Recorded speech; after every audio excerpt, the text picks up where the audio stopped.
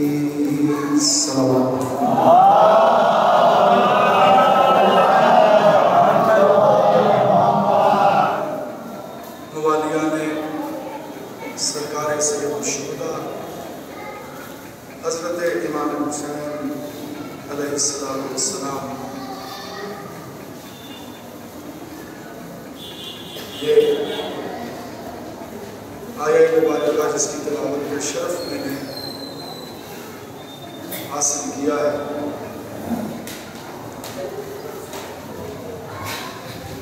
ये सरकार सैयद शुहदा हज़रत इमाम हुसैन अलैहिस्सलाम की शान में हासिल हुई है और खालिक़ कायनात ने इमाम अलैहिस्सलाम को इस खिताब से नवाजा। या अय्यतुहन नफ्सुल मुत्मइन्ना इरजिई इला रब्बिक, ऐ नफ्स मुत्मइन तू अपने रब की जानिब पलट आ, राज़ियतन मर्ज़िया,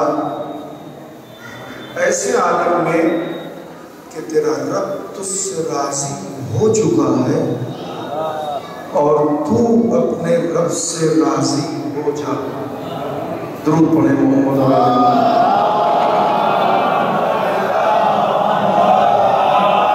फदखुली फी इबादी, ए हुसैन तू मेरे बंदों में दाखिल हो जा।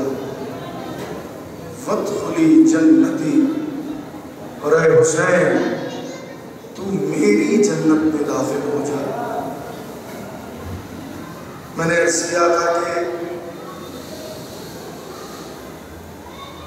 इस कलाम का खालिक हम सब का खालिक है। यहाँ पे मद्दाह खालिक है और ममदूह मखलूक है। पहली मजलिस में गालिबन अर्ज़ किया था कि अगर सारी दुनिया के साकिरीन, शुअरा और उलमा ये तय कर लें कि हम इमाम हुसैन अलैहिस्सलाम का जिक्र नहीं करेंगे, तो यही कसीदा इमाम हुसैन अलैहिस्सलाम के लिए काफ़ी है।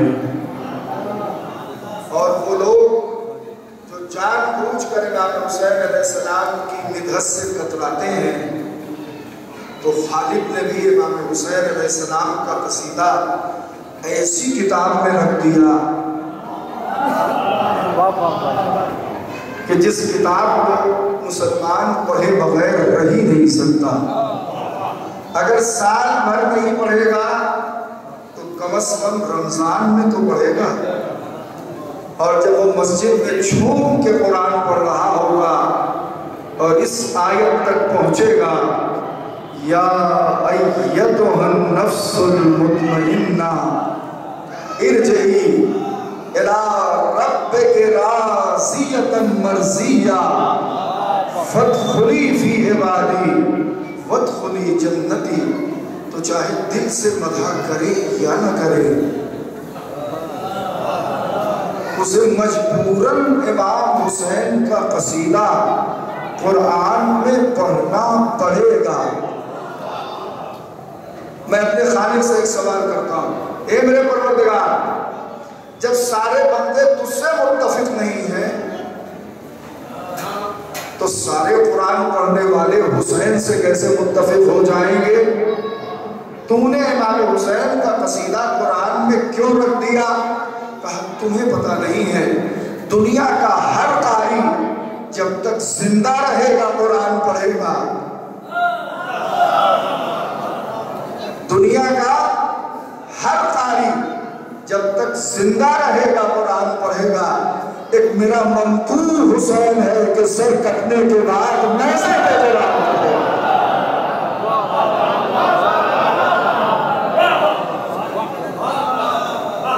एक सलावत पढ़े बुलंदावाज़ से।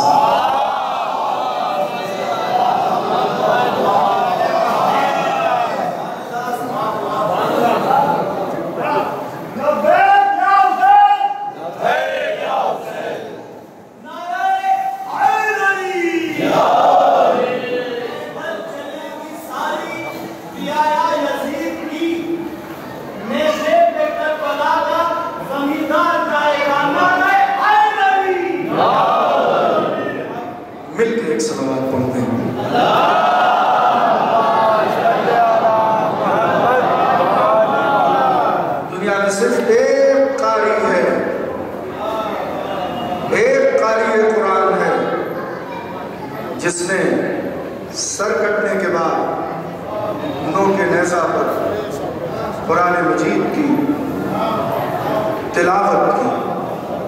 होता क्या है, जब किसी मुसलमान का इंतकाल हो जाता है तो एक कारी बुलाया जाता है। जब जनाजा होता है तो कारी जनाजे के साथ साथ सूरह रहमान की तिलावत करता है। देखिए, दो सूरे हैं, एक सूरा है सूरह यासीन जो निज़ा के वक्त पढ़ा जाता है, यानी जिस वक्त दम निकलता है उस वक्त सूरह यासीन पढ़ता है कारी, यासीन वल कुरानिल हकीम। मगर जब जनाजा, पता नहीं यार दस्तूर है कि नहीं, अक्सर जगहों में दस्तूर है कि जब जनाजा चलने लगता है तो कारी सूरह रहमान पढ़ता है। अर्रहमान अल्लमल कुरान खलक़ल इंसान अल्लमहुल बयान। ये कारी कुरान की तिलावत करता हुआ चलता है। चलिए, आम आदमी मर गया तो एक कारी ने तिलावत की, जनाजे के आगे आगे तिलावत करता हुआ जा रहा है। मगर जब कारी साहब दुनिया से चले जाएंगे, जिन्होंने सबके जनाजे में कुरान पढ़ा था, जरा सा मुतवज्जे होकर सुने। जब कारी साहब का इंतकाल हो जाएगा, जो सबके जनाजे के आगे कुरान पढ़ा करते थे, तो कौन कुरान पढ़ेगा?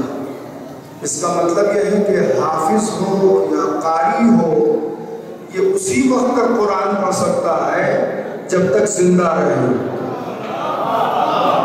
मैं तवज्जो चाह रहा हूं, ये तभी तक कुरान पढ़ सकता है जब तक जिंदा रहे। तो अब दो नजरिए मानो हुसैन अलैहिस्सलाम के लिए मानो।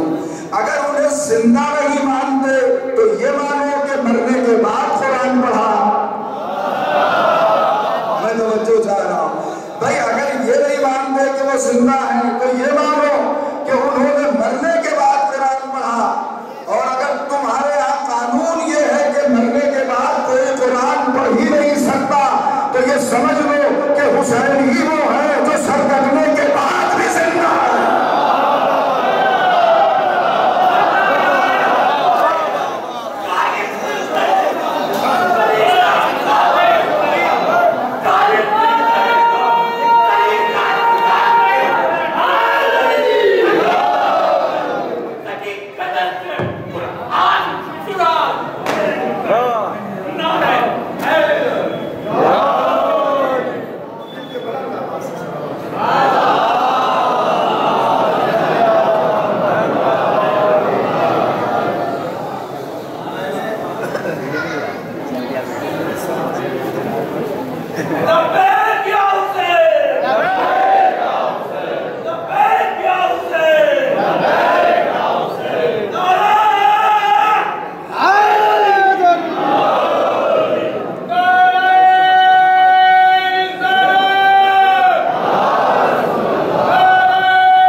बच्चे के दिल में होना चाहिए।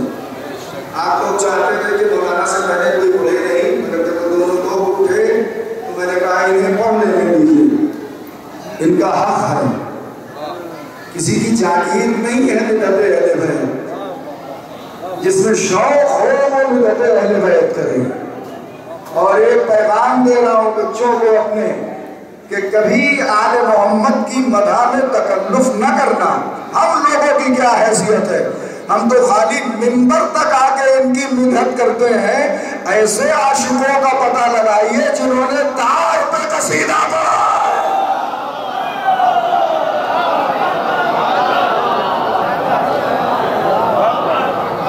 और एक मेरी कोशिश अय्याम अज़ा में बिलखुसूस इन 12 दिनों में ये होती है कि जितना मुमकिन हो सके हम इमाम हुसैन अलैहिस्सलाम का ही तज़किरा करें, इसलिए कि ये उन्हीं के दिन हैं, उन्हीं से मखसूस हैं। लिहाजा इन अय्याम में हम इमाम हुसैन अलैहिस्सलाम का ही जिक्र करते रहें। आज मैं देख रहा हूँ कि आप लोग शेर कितना अच्छा सुनते हैं। 4 मिसरे पेश कर रहा हूँ, आपकी खिदमत में नज़र है 4 मिसरे, इसलिए कि इसको बच्चे मुश्किल से समझ पाएंगे। बात मुर्दन मुझे दीवाना बना ले यारा, मैं नहीं कह रहा हूँ, एक शायर कह रहा है। बाते मुर्दन मुझे दीवाना बना ले यारा। देखिए शायर भी चालाक बहुत होता है। वो क्यों कह रहा है अपने परवरदिगार से, जिंदगी में नहीं कह रहा है कि मुझे दीवाना बना दे, वो कह रहा है बाद मुर्दन यानी मरने के बाद मुझे दीवाना बना दे यार। और उसकी वजह बता रहा है, ताकुना अपने फरिश्तों को गिना ही न सकूं। कितने शौक से शायरी सुनते हैं क्या। बाद मुर्दन तर्जुमा कर रहा हूं, बाद मुर्दन मुझे दीवाना बना दे यार। ए मेरे परवरदिगार, मरने के बाद मुझे दीवाना बना दे। क्यों? ताकि मैं अपने गुनाह फरिश्तों को गिना ना सकूं। इसलिए कि पागलों से मुआखिजा नहीं होता। मैं तवज्जो चाह रहा हूं, मगर शायद जो आगे कह रहा है, प्रॉमिस कीजिए कि सब लोग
करना पड़ेगा।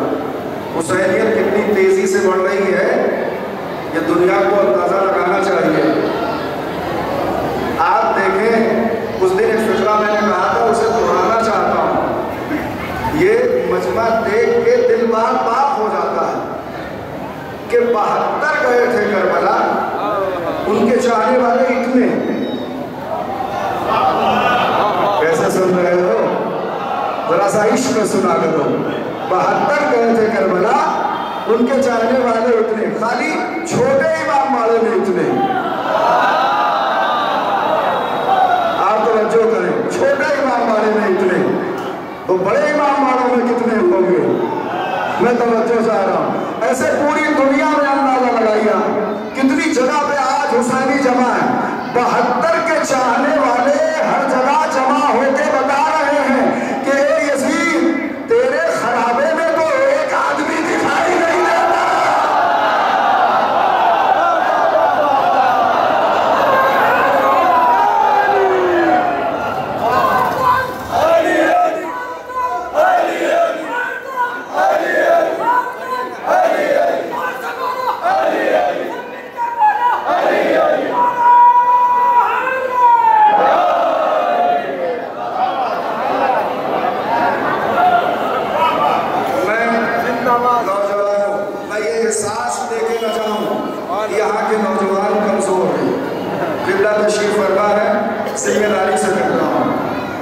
जब नमाज पढ़ते हो तो क्या करते हो? नियत करते हो तो हाथ उठाते हो कि नहीं? कहाँ उठाते हो? कानों तक। कहाँ तक? कानों तक। 3 रकअत नमाज पढ़ता हूँ मैं, मगरिब की अदा वाजिब कुर्बतन इल्लाह अल्लाह अकबर। हाथ उठाते हो ना? अरे लिया, जब मस्जिद में हाथ उठाते हो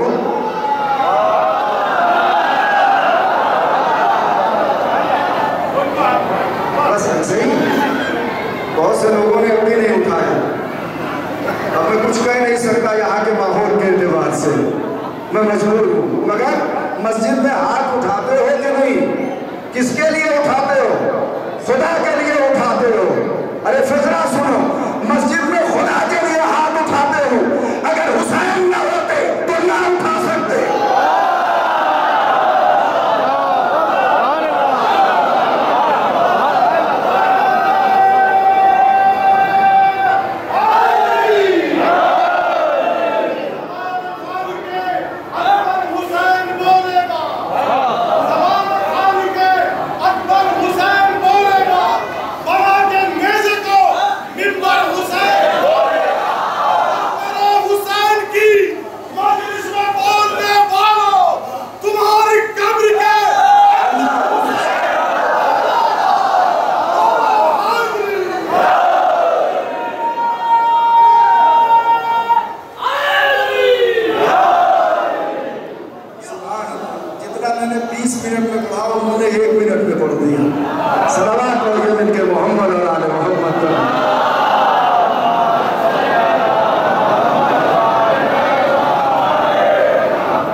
हुसैन न होते तो नमाज़ें होती, हुसैन न होते तो हज होता, हुसैन न होते तो कुर्बानी होती।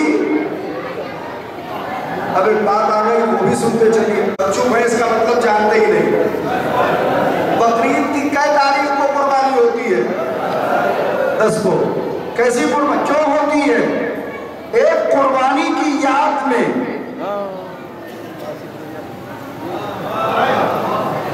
एक कुर्बानी की याद में 10 ज़िलहिज्जा यानी बकरीद की 10 तारीख को कुर्बानी होती है। एक कुर्बानी की याद में। मैं देख सबको रहा हूं, कोई ये ना समझे कि मेरी निगाह नहीं है। मैं सारे नौजवानों को देख रहा हूं, जो मोबाइल पे बिजी है उन्हें भी देख रहा हूं। बस गुजारिश इतनी है कि आप चाहे जिस नेटवर्क में हो, मगर 1 घंटा मेरे नेटवर्क में रहिए। मैं तवज्जो चाह रहा हूँ, बस 1 घंटा मेरे नेटवर्क में रहिए, फिर जिस नेटवर्क में जी चाहे आप पे चले जाइएगा। बकरीद की 10 तारीख को लेकिन मेरा कमाल देखिए, मेरा कमाल देखिए। मैं अपने ज़बान से अपनी तारीफ कर रहा हूँ। आप इतनी आंखों से मुझे देख रहे हैं, मैं 2 आंखों से सबको देख रहा हूँ। मैं तवज्जो चाह रहा हूँ, जरा सा गौर फरमाइएगा, मेरी तरफ मुतवज्जो रहना। ये बहुत अजीम वक्त है 1 घंटे का आपका, जिसमें बहुत सवाब मिलता है, बड़ा शरफ मिलता है, बड़ी अजमतें मिलती हैं, अजमतें निछावर होती हैं आपके ऊपर, इसलिए कि आप यहाँ जितनी देर बैठे रहते हैं हुसैनी बन के बैठे रहते हैं। तो कितनी कुर्बानियां होती है? 2, एक ज़िलहिज में साल के आखिरी महीने में, और एक मुहर्रम में साल के पहले महीने में।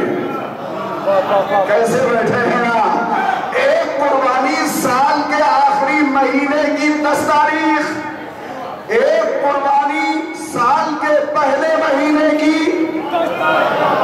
10 तारीख, एक कुर्बानी ज़िलहिज वाली जो है, ये सबके समझ में आ जाती है।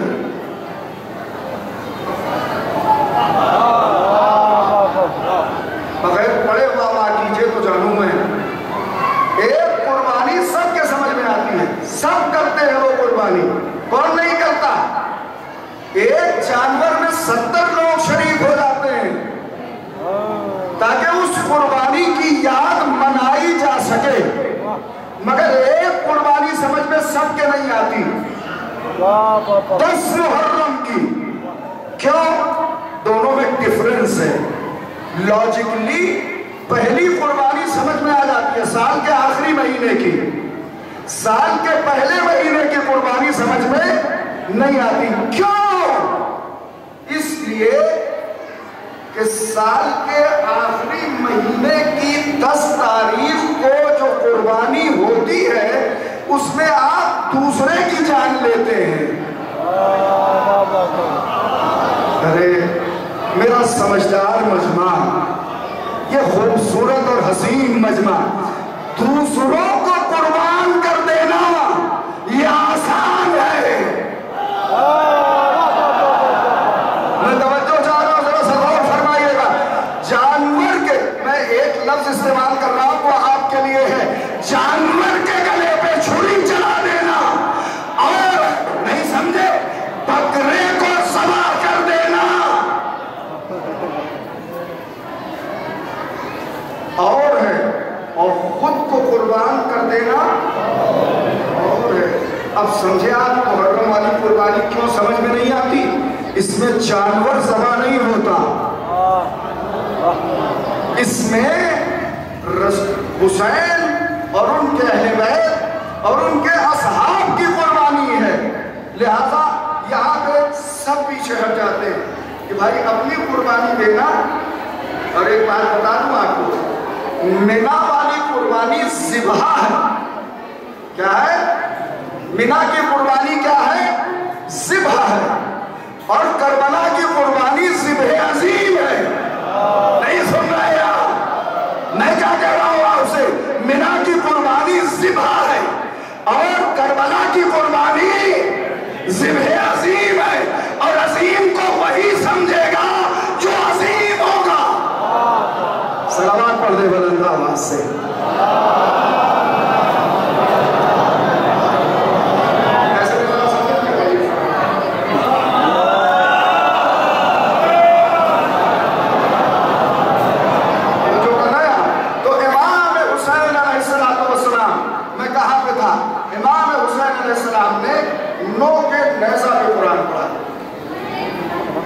कब पढ़ा?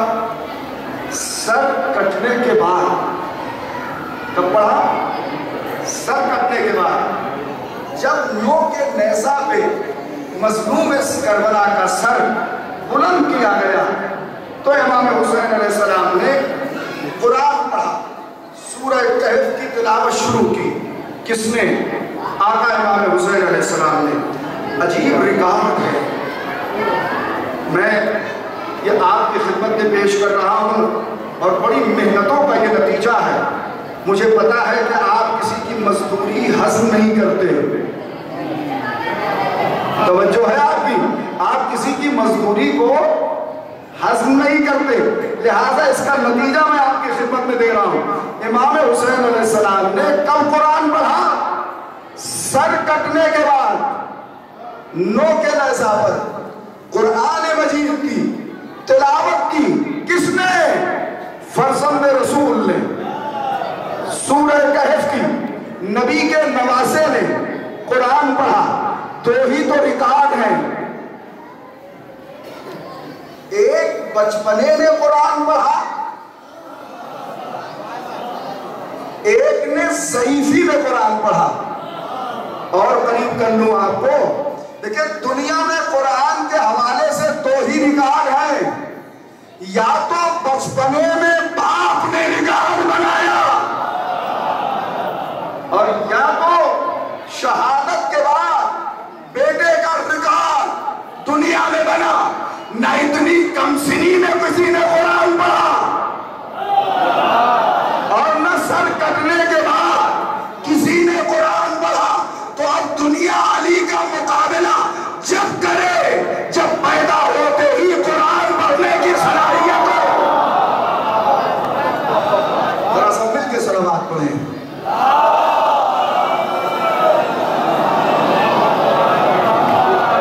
और इमाम हुसैन अलैहिस्सलाम का मुकाबला करने की उस वक्त सोचो जब सर कटने के बाद नो के नेज़ा पर कुरान पढ़ने की सलाहियत रखते हो।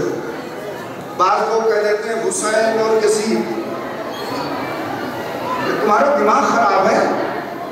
जो देख के नहीं पढ़ सकता उसे यजीद कहते हैं। मैं तवज्जो चाह रहा हूं। और जो सर कटने के बाद नो के नेज़ा में पढ़ रहा है उसे हुसैन इब्न अली कहते हैं। मैं तवज्जो चाह रहा हूं। बाबा ने पैदा होते ही रसूल के हाथों में कुरान पढ़ा, और हुसैन ने सर कटने के बाद नो के नेज़ा पे कुरान पढ़ा। अहले बैत का मुकाबला बाद में करना, पहले दोनों सूरतों में कुरान पढ़ के दिखाओ। सलावत पढ़ते बुलंद आवाज से।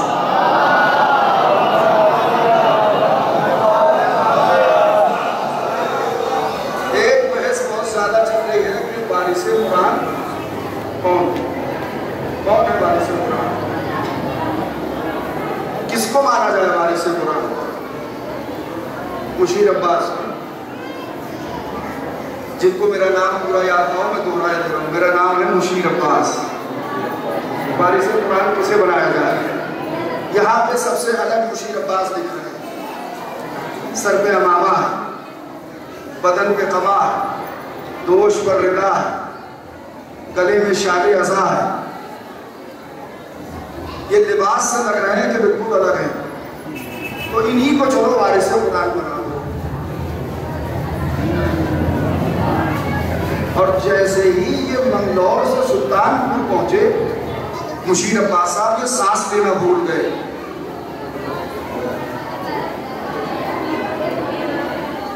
मैंने ये नहीं कहा कि आप अपनी सांस रोक लीजिए। कि जब सुल्तानपुर पहुंचे तो ये सांस लेना क्या मतलब? इस पर हमने इन्हें बनाया था वारिसे कुरान। अब जब ये मर गए तो कुरान के बारे में किसने पूछे? तो कुरान का वारिस वो नहीं हो सकता जो मरने के बाद दूसरों के कुरान पढ़ने का मोहताज हो। है ना तवज्जो? कुरान का वारिस वो होगा जो मरने के बाद भी वारिस कुरान हो। हुसैन ने नो के नेज़ा पर तिलावत कलाम पाक करके बताया, यजीद खिलाफत का दावा कोई भी करे, वारिस कुरान तो नबी का नवासा। सलावत पढ़ने मिलके मोहम्मद और आले मोहम्मद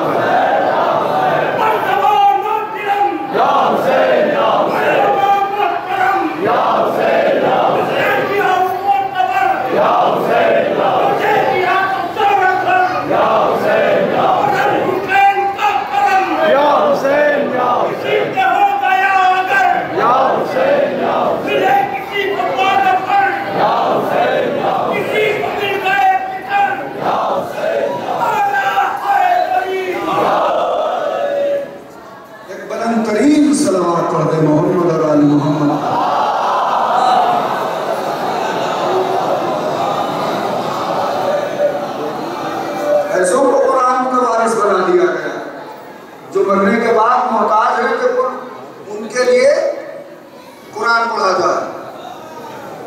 उन्हें कुरान बख्शा जाए, वो क्या बताएंगे दूसरों को कुरान, जो आंख बंद करते ही भूल गए। भैया हम कितनी भी मेहनत कर रहे हैं तो क्या बरस लगेगा कुरान का हाफिजा करने में? बचपने से अभी से ना कीजिएगा। अगर हम कुरान का हाफिजा करना चाहते हैं कितना टाइम लगेगा भाई? बहुत ज़्यादा 8-10 बरस में हम बहुत सही होंगे तो याद कर लेंगे, 12-14 बरस में याद कर लेंगे। फिर मैंने राबियों से पूछा कि अगर कोई हाफिज़ कुरान हो जाए तो उसका शरफ क्या है? कहने लगा कि वो अपनी 7 पुश्तों को बख्शवाएंगे। कौन? हाफिज।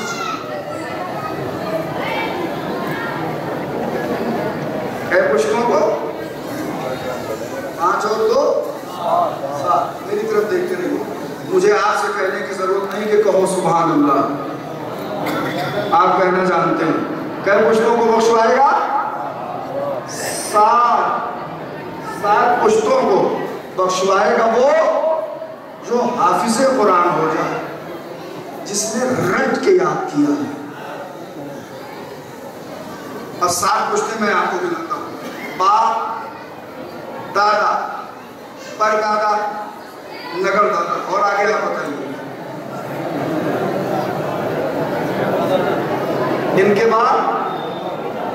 बाद क्या पुश्तें हुई? अच्छा, क्या ये हो सकता है कि एक हाफिज 7 पुश्तों को बख्शवा दे और एक हाफिज खाली अपने बाप को न बख्शवा पाए?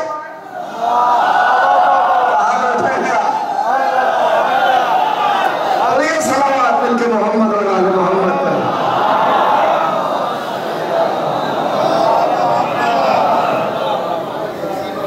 ये मुमकिन है कि एक हाफिज अपनी 7 पुश्तों को बख्शवाए और एक हाफिज अपनी एक पुश्त को भी न बख्शवा पाए?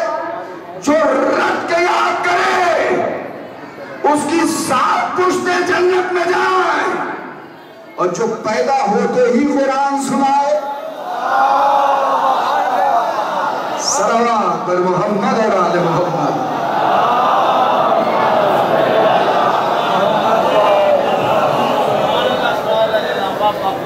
बगैर कहे बदला समझना कितना सीधी मजमा है। सादिक आले मोहम्मद हजरत इमाम जाफर सादिक अलैहिस्सलातु वस्सलाम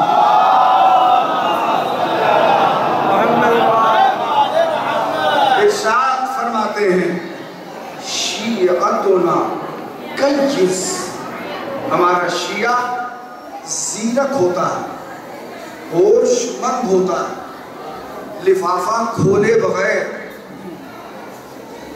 खत के मजमून से आगाह हो जाता है, बंद लिफाफे में समझ लेता है। ये सिर्फ आपकी क्वालिटी है, वरना लोग लिफाफा खोल के भी नहीं समझ पाते।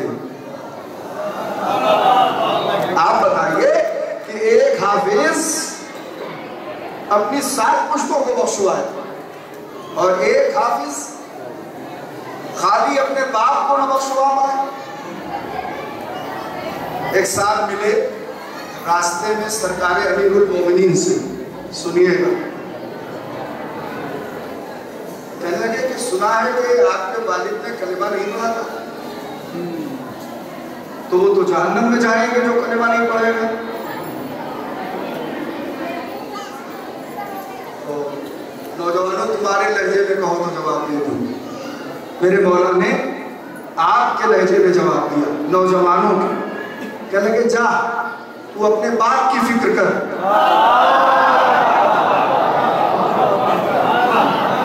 पश्चिम की जबान में कह दूं, जा जा परे हट, अपने बाप की फिक्र कर। अना कसीमुन नारे। देखिए, अगर इस पे आप सब नहीं बोले तो समझ लीजिए किसी पे नहीं बोलेंगे। मौला फरमाते, अना कसीमुन नारे वल जन्ना, मैं हूं जन्नत और जहन्नम का बांटने वाला। हाय, मैं तवज्जो चाह रहा हूं।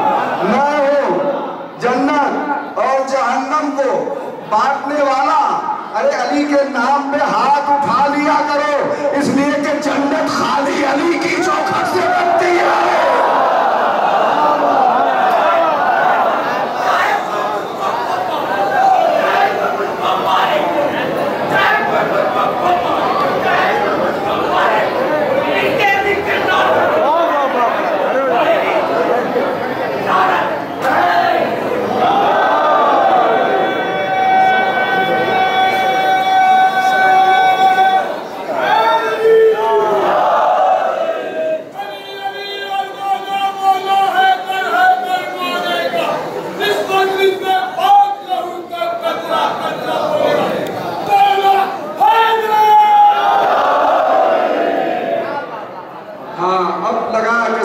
मिल के अली के नाम का नारा लगाया।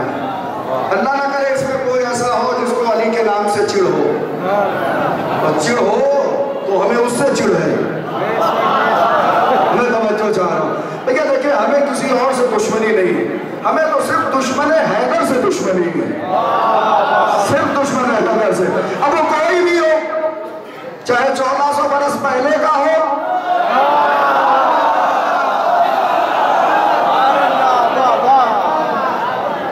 चाहे आज का हो, हमें तो सिर्फ दुश्मन हैदर से दुश्मनी है।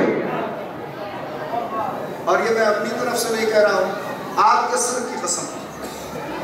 आप सोचोगे मौलाना कितने चालाक हैं, अपने सर की कसम नहीं खाई, हमारे सर की कसम खाई। कसम आपके सर की खाई है, चढ़ाई नहीं है। अब मुझे मालूम है कि जो मैं कहने जा रहा हूं उसमें सर को कोई नुकसान पहुंचने वाला नहीं, आपके सर की कसम खा के कह रहा हूं कि अली के अलावा कोई निजात देने वाला नहीं है। सैयद हिमयरी का एक शेर सुन लीजिए। क़िबला तशरीफ फरमाए, मौलाना नजमुल हसन साहब और साहिबान इल्म तशरीफ फरमाए। सैयद हिमयरी कैसानियुल मजहब थे। अली का इश्क हो तो मेरी तरफ देखो, कैसानियुल मजहब थे। एक मजहब था कैसानी, उस मजहब के मानने वाले थे। बाद में उन्हें अली से इश्क हो गया। क्या हो गया? इश्क किया नहीं जाता, इश्क हो जाता। हमने जानबूझ के अली से मोहब्बत नहीं की, हो गई। इसलिए कि हमारे घर में एक अमल इतना मुस्तहसन था कि हमें अली का आशिक होना पड़ा। देखिए मैं कोई लफ्ज इस्तेमाल नहीं करता, पाक दामनी, हलाल खून, ये सब कहने की जरूरत नहीं। एक अमल इतना मोतबर मेरे घर में हुआ कि जिसने हमें मजबूर कर दिया कि हम अली के आशिक हैं। और अली का आशिक शर्मादा नहीं है, वो और रहबर होंगे जिनका नाम लेके शर्म सर से झुक जाता है। वाहिद रहबर अली के मुर्तजा है जिनका नाम लेके सर फख्र से बुलंद हो जाता है, सीना दाढ़ी सफेद होने के बाद भी चौड़ा हो जाता है। तो जो है आपकी सैफी में इंसान जवान रहता है अगर अली का आशिक है, और अगर वाकई अली का आशिक है 100%, ये तो थोड़ा थोड़ा इश्क है, उसकी बात कर रहा हूं। तो जरा सा तवज्जो फरमाइएगा, बात आगे बढ़ जाएगी। अली का आशिक उसके चेहरे से जाहिर होना चाहिए। सैयद हिमयरी ने अली से इश्क कर लिया, मोहब्बत हो गई। किससे? अली से। उनके मजहब वालों ने, मुहर्रम है, इसमें ट्रांसप्लांट होगा। अंग्रेजी तो समझते हो ना, ट्रांसप्लांट किसे कहते हैं? यहां का वहां। सैयद हिमयरी को अली से क्या हो गया? इश्क हो गया, मोहब्बत हो गई। तो उनके कौम वालों ने उन पे लानत करना शुरू की। देख रहे हो, गुमराह हो गया अली की मोहब्बत में। सलावत पढ़िए।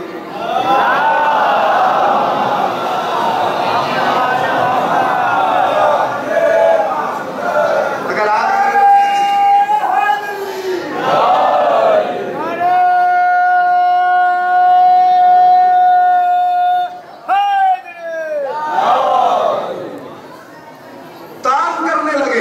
देखिए इम्तिहान होता है खालिक का कि मैं सिर्फ आपके अंदर इश्क़ अली मौजे मारने लगे, मैं इसलिए इस वाक़े को पढ़ रहा हूँ। मेरे उस्ताद ने कुम में इस वाक़े को दर्स में पढ़ा था, आगाए मुत्तकी ने।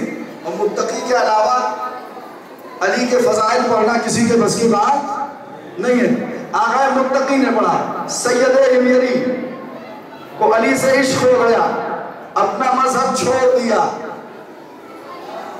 दीन मोहम्मदी पे आ गए, अली के इश्क में उनका आखिरी वक्त आया तो उनके कौम के लोग उनके गिर्द आ गए कि देखो इसने अपना असली मजहब छोड़ा है, इसका क्या हश्र होता है। तो उन लोगों ने देखना शुरू किया कि आखिरी वक्त में सैयद हिमयरी की पेशानी पर एक स्याह नुक्ता जाहिर हुआ तो हंसे, कहा लगा के देखा अली की मोहब्बत की सजा। मैं तवज्जो चाह रहा हूं, इसे अली के मोहब्बत की सजा मिल गई। धीरे धीरे वो नुक्ता बढ़ने लगा, आहिस्ता आहिस्ता पूरा चेहरा कवर हो गया, स्याह हो गया। कहने लगे देखा अली की मोहब्बत में तुम्हें क्या मिला, पूरा चेहरा स्याह हो गया। उसी आखिरी वक्त में सैयद हिमयरी ने अपने मौला से रुजू किया। यहां तक वाकया है, सैयद हिमयरी ने अपने मौला से तवस्सुल किया, रुजू किया, दिल मायल हुआ, मौला आपकी मोहब्बत में ताने सुन रहा हूं। रिवायत सुनी है कि जब भी कोई मरता है तो निज़ा के वक्त अली सामने आते हैं। इतनी खामोशी में मैं पढ़ने का आदी नहीं हूं। आखिरी वक्त में अली आते नहीं आते, जिसको जिसको उम्मीद है कि मेरे सामने मौला आएंगे वो जरा सा एक मरतबा उसके चेहरे पे तबस्सुम देखना चाहता हूं, मुस्कुराओ।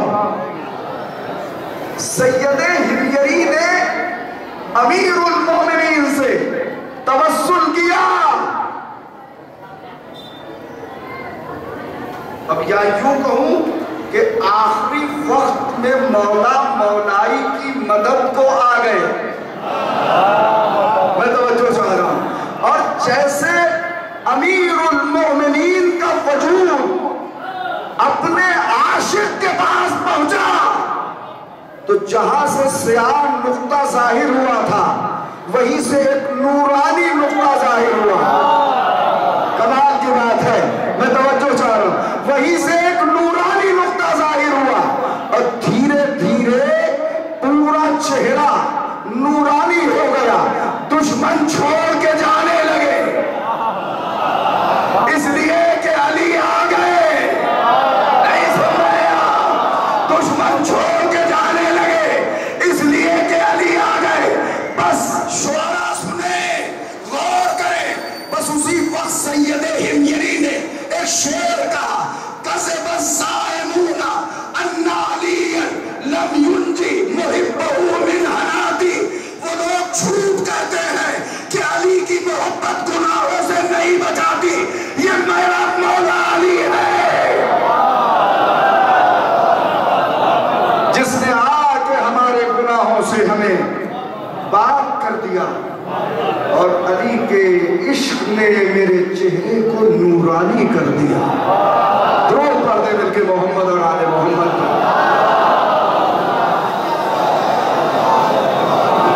मैं इतनी दूर निकल आया तो अमीरुल मोमिनीन ने फरमाया, जा जा परे को जा, तू अपने बाप की परवाह कर। अना कसीमुन नारे वल जन्ना, झूम जाओ। अगर कुरान झूम के नहीं पढ़ते तो फज़ाइल अली ही झूम के पढ़ लो। मैं तवज्जो चाह रहा हूं, झूम के पढ़ लो। अना कसीमुन नारे वल जन्ना, मैं जन्नत और जहन्नम को बांटने वाला हूं, बांटता हूं, बांटने से वाकिफ हूं। अभी मजलिस खत्म होगी, तबर्रुक बांटा जाएगा। कितना आसान है तबर्रुक बांटना, उठाया दे दिया, ऐसे ही अभी देंगे।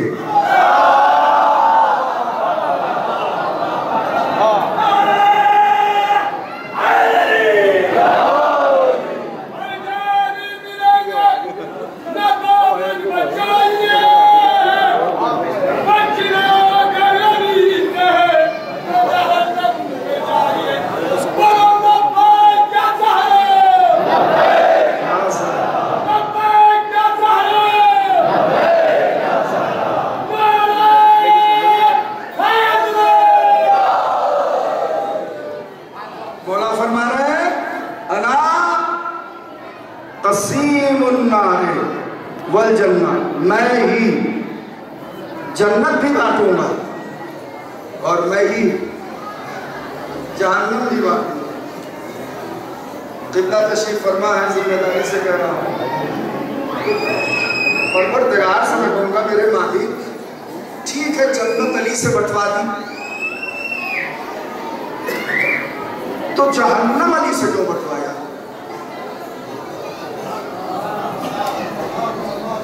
खालिक आवाज देगा, जन्नत दोस्तों की जगह है और जहन्नम दुश्मनों की जगह है, और अली ही की मोहब्बत मेयार है।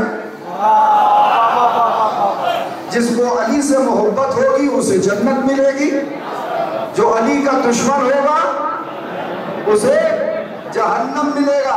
इसीलिए दोनों मैंने अली को दे दिया कि जब दोस्तों और दुश्मनों में बांटना है तो खाली किसी को ना छोड़ना, ये भी आए तो दे देना, है ना।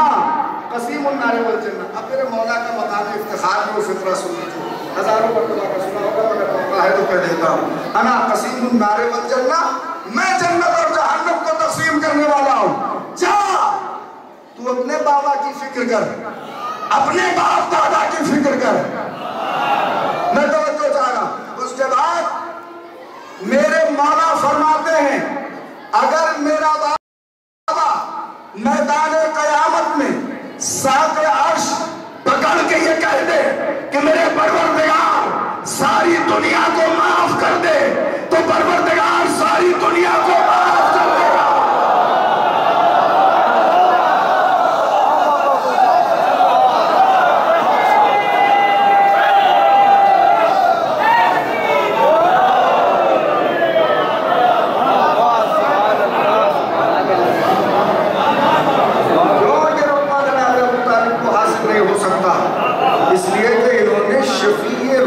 जज़ा को अपनी आगोश में पाला है, सैयदुल मुरसलीन को अपनी आगोश में पाला है, अफजलुल अंबिया को अपनी आगोश में पाला है, सैयदुल बतहा को अपनी आगोश में पाला है, मक्की और मदनी नबी को अपनी आगोश में पाला है, साहिबे मेराज को अपनी आगोश में पाला है, जिसने देख कर तरह सलाम करते थे उसे आगोश में पाला है, जिसके हाथों में संग्रेज़े कलमा पढ़ते थे उसे अपनी आगोश में पाला है, जो आदम का नबी है उसे पाला, जो नूह का नबी है उसे पाला, जो मूसा का नबी है उसे पाला, जो ईसा का नबी है उसे पाला, जो नबियों का नबी है उसे पाला, जो रसूलों का रसूल है उसे पाला। तुम कलमा पढ़ के मुसलमान हुए, ये नबी को पाल के मुसलमान।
मैं पढ़ता रहूंगा, आप सुनते रहेंगे।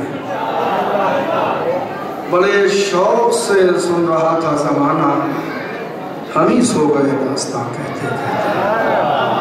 ये तो मेरी कली है, आप सुनने के लिए आमादा हैं, मैं सुना नहीं पाता हूँ। यह आपका इश्क है कि आप सुनने के लिए आमादा हैं। तो सरकार अबू तालिब मैदान क़यामत में अगर साथ अर्श को पकड़ के कह देंगे परवरदिगार सारी दुनिया को माफ कर दे, तो खुदा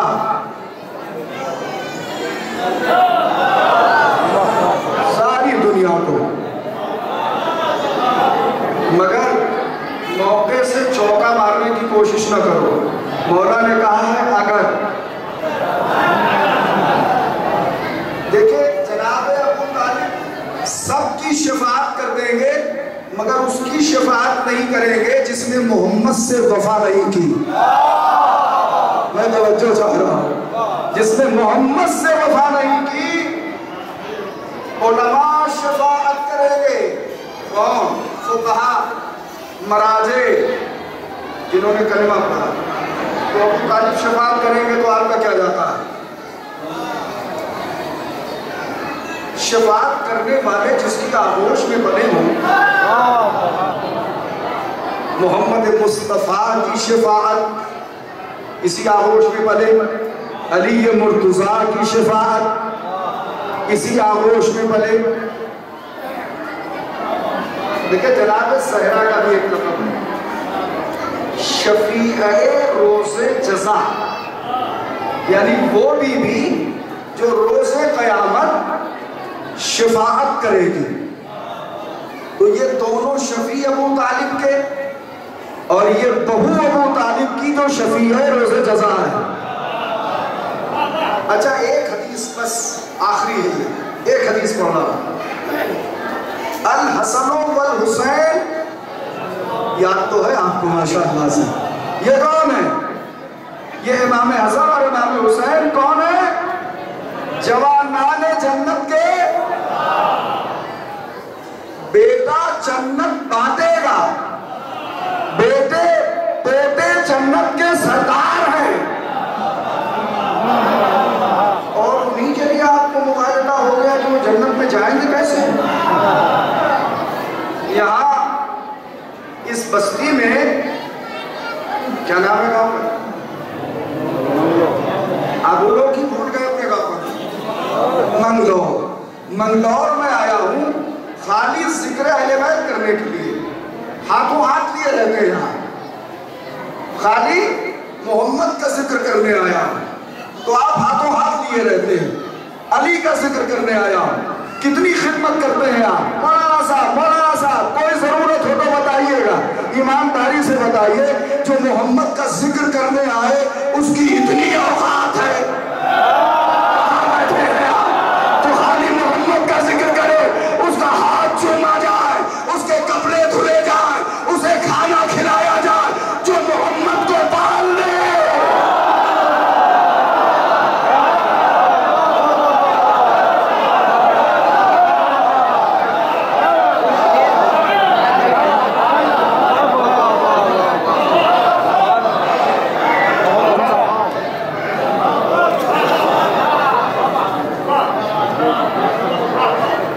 मेरा आज इरादा यह था कि जनाब मुस्लिम के सिलसिले से कुछ अर्ज करूंगा, मगर मौलवी साहब आ गए इसलिए मैं सबक सुनाने लगा। मेरे बुजुर्ग हैं कि आज मौलवी साहब के सामने थोड़ा सा मैं आपकी खिदमत में फज़ाइल के कुछ गोशे पेश कर दूं, ताकि आपके साथ हमारी निजात का भी सामान हो जाए। मुस्लिम इब्ने अकील, जनाब मुस्लिम भी पोते थे जनाब अबू तालिब के।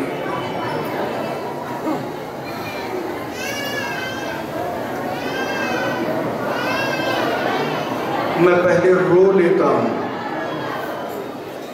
तब आपसे गुजारिश करता हूं कि रो।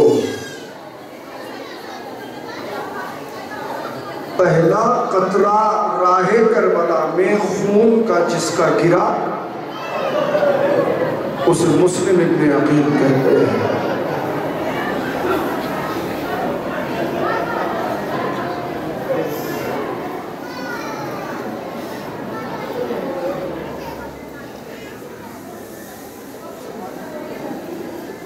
नहीं रहोगे एक मजलूम पर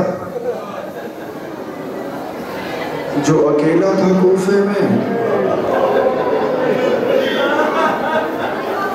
तुम्हारा जब आखिरी वक्त होता है तो तुम्हारे बेटे तुम्हारे सराहने होते हैं। मुस्लिम के 2 बेटे कूफे में थे मगर आखिरी वक्त में बाबा के सराहने नहीं थे। पहला खून का कतरा राहे करबला में जिसका गिरा वो मुस्लिम इब्ने अकील है। तौबा के दरवाजे पे बैठे हैं, कनीज निकली, देखा एक अजनबी परदेसी, मैं भी परदेसी हूं, आपकी बस्ती में जाकिर हुसैन के नाम से मेरा तारुफ है, मगर कितनी इज्जत आपने हमें दी, मगर एक सफीर हुसैन है कूफे में जो तौआ के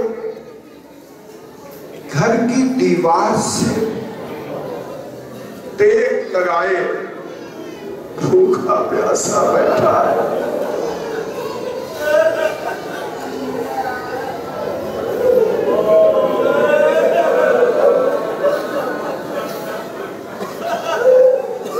मैं 3 दिन से आपका मेहमान हूं और हुसैन मैं आपको गवाह करके कहता हूं कि मोमिनीन ने मेरी मेजबानी में कोई कोताही नहीं की, मगर मुस्लिम कूफे में परदेसी हैं, भूखे प्यासे तौआ की दीवार से टेक लगाए निढाल बैठे हैं। कनीज घर से निकली, देखा एक परदेसी दीवार से टेक लगाए बैठा हुआ है।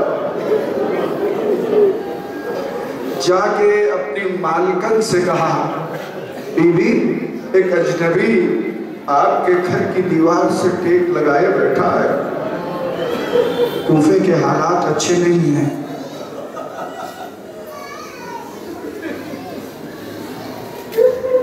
रोना बंद ना हो, एक परदेसी का मातम कर रहे हैं। कुछ परदेसी अपने वतन आ गए होंगे इन परदेसियों को रोने के लिए।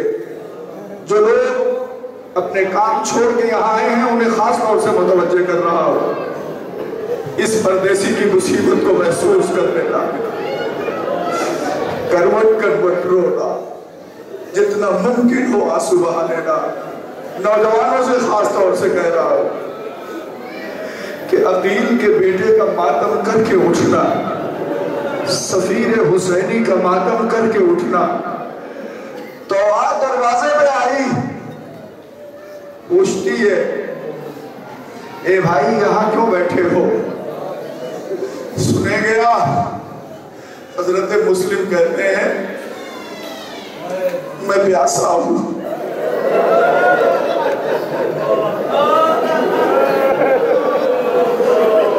तो आपने अपनी कनीज से कहा पानी लेके आ और इस मुसाफिर को पानी पिला दे। पानी आया, हजरत मुस्लिम ने पानी पिया, पानी पी लिया। आका मुस्लिम ने फिर भी पी के वहीं बैठे रहे।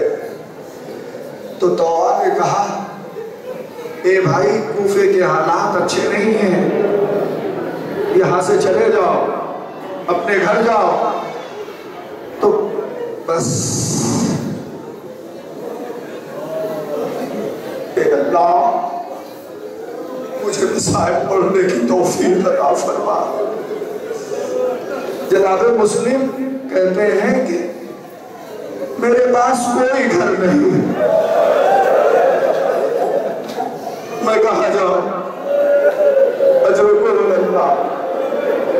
अच्छा तुम परदेसी हो तो सिर्फ इतना बता दो, तुम्हारा घर कहाँ है?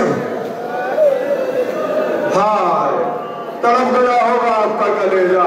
हज़रत मुस्लिम ने फरमाया, मैं मदीने का रहने वाला, मदीने का नाम सुना तो आके आंख से सारे पता और आंसू बहने लगे। मदीने में किस महल्ले के रहने वाले हो? मुस्लिम ने सर उठा के कहा, महल्ले बनी हाशिम। रोए गया, महल्ले बनी हाशिम के रहने वाला हो, आंसू बह रहा है आपका। मुमकिन है मेरे पढ़ने में कोई कोताही हो जाए, मगर ये सोमवार रोने में कोई कमी न करना। महल्ले बनी हाशिम का नाम सुना तो तौबा तड़प गई। क्या तुम मेरे आका अमीरुल मोमिनीन को जानते हो? मेरी शहजादी फातिमा ज़हरा को जानते हो?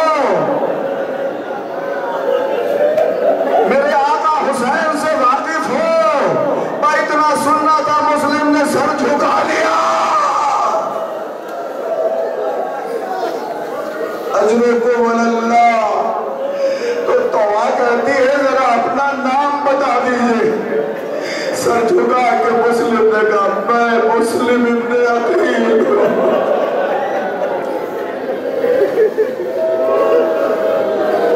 तड़प गई, आका मुझसे गलती हुई, घर में तशरीफ लाइए। बस ये वाकया यहीं तक। एक वक्त और याद दिला देता हूं, जब जालिमों को ये खबर पहुंची कि मुस्लिम तौआ के घर में है, तो लश्कर लेकर जालिमों ने आके तौआ का घर घेर लिया। हजरत मुस्लिम ने 3000 घोड़ों के टापों की जब आवाज सुनी तो सोचा कि कहीं मेरी वजह से तौबा खातून है, इसके घर की बेहुरमती ना हो जाए। जनाब मुस्लिम तलवार सौंप के घर से बाहर आ गए। अब 2 मिनट के लिए सुन लीजिए। हजरत मुस्लिम ने जब तलवार चलाई है तो अमीरुल मोमिनीन की ज़र्ब तलवार अहले कूफा को याद आ गई है। तो इन्होंने धोखा दिया, खशो खाशात डाला और जनाब मुस्लिम को एक गड्ढे में गिरा दिया। चारों तरफ से वार करने लगे। हजरत मुस्लिम जख्मी हो गए और इन्होंने अरेस्ट कर लिया। एक पत्थर या तलवार जनाब मुस्लिम के रुख मुबारक पे लगा, जिससे दंदाने मुबारक शहीद हो गए और मुंह से खून टपकने लगा।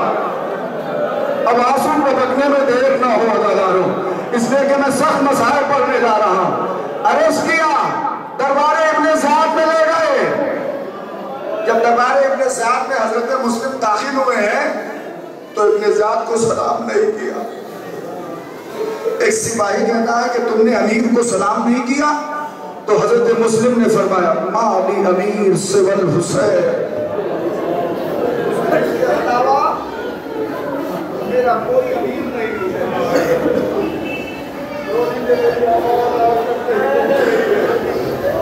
मगर रोने का समा बना हुआ है। जज़ाकल्लाहु खैरल जज़ा। रोए गया। जनाब मुस्लिम ने कहा कि हुसैन के अलावा हमारा कोई अमीर नहीं है। इससे सियाद मरहूम कहता है, मुस्लिम चाहे सलाम करो या न करो, तुम कत्ल किए जाओगे। हजरत मुस्लिम को कत्ल के लिए हमारा कहती है कि हजरत मुस्लिम का संकलन करके बनती से जमीन की तरफ गिरा।